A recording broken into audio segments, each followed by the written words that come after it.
Kembali bersama Artijo Alkostar, Hakim Agung dalam DBS To The Point. Pak Artijo, ketika kita menginterview Pak Artijo pada pada bulan November pada tahun 2013, ini kita tanya apakah Anda takut atau tidak. Karena ini kita lihat lagi. Ancam saya salah alamat. Pertama, waktu penembakan misterius dulu, saya yang gigi di Yogyakarta itu terang-terangan saya protes. Saya mendapat surat, Artijo kamu jangan sok pahlawan. Penembak misterius datang ke tempat tidur Anda setiap saat. Di tim-tim ya saya 4 bulan di timur-timur itu pernah dimasuki oleh ninja, saya mau dibunuh, tapi masuk kepada kamar lain, salah. Mengancam saya salah alamat. Iya, betul. Jadi ketakutan sama sekali tidak ada. Iya, tidak ada. Dan menjadi terbalik bahwa banyak orang yang takut pada Pak Artijo sekarang. Iya, artinya kalau kita ikhlas, Bu Don Bosco ya, kita ikhlas lah. Jadi berani itu sebetulnya gandengannya ikhlas sajalah. Apapun konsekuensi itu sudah merupakan konsekuensi logis suatu pekerjaan. Kalau hakim ya tentu harus begitu. Tidak boleh ragu-ragu untuk memutuskan mau hukum mati, mau hukum sekian. Itu sudah hakul yakin. Itu hanya bisa dilakukan oleh seorang hakim yang bersih, bukan? Ya tentu tidak punya beban. Tidak punya beban. Ya, tidak punya beban. Soalnya dulu ketika Anda baru duduk di kursi Mahkamah Agung itu, tertulis di pintu kamar Anda, tidak menerima tamu yang ingin membicarakan perkara. Sampai sekarang? Sampai sekarang itu sudah merupakan kebijakan dari Mahkamah Agung. Kalau dulu hanya di kamar saya saja. Sekarang sudah lama sudah menjadi kebijakan. Saya kira di daerah-daerah, kalau ke daerah itu sudah banyak tulisan seperti itu. Jadi itu merupakan sikap melindungi diri daripada suatu tamu-tamu yang kadang-kadang awalnya ingin berbicara baik, di tengah jalan berbicara tentang perkara. Tidak ketemu di kamar Anda, atau tidak ketemu di kamar para hakim, tetapi kan di luar bisa. Itu urusan luar.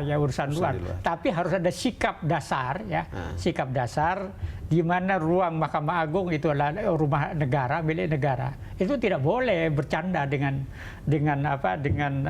tamu-tamu yang tidak diundang itu. Sekarang tidak bisa di situ, tidak bisa di luar, tapi orang bisa lewat. Orang lain. Bukan orang lain saja. Lewat handphone, bukan? Oh iya, ini bisa aja. Banyak sekali kan? Bisa.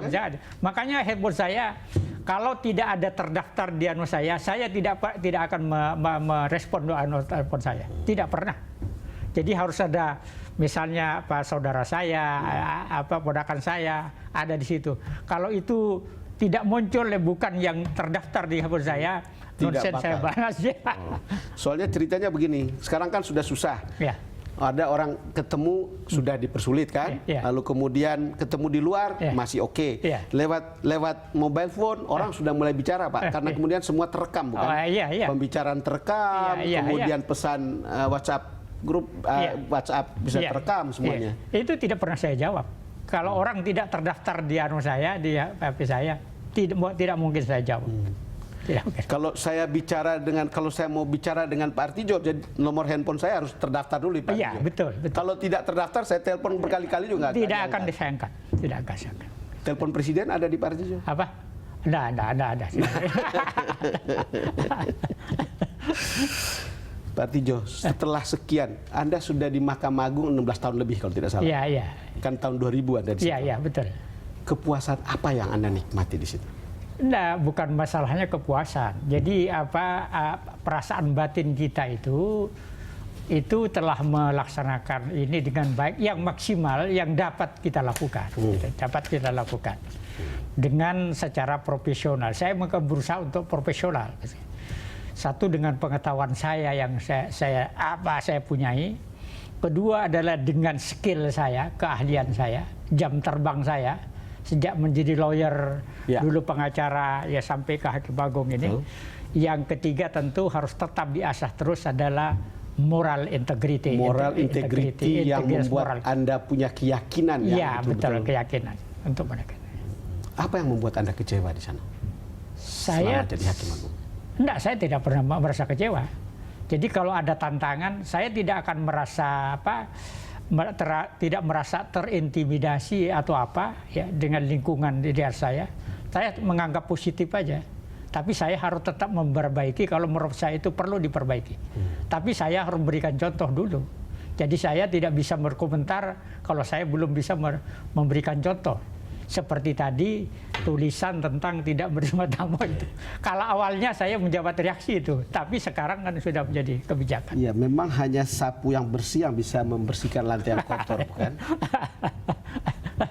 Itu menurut Don Bosco begitu.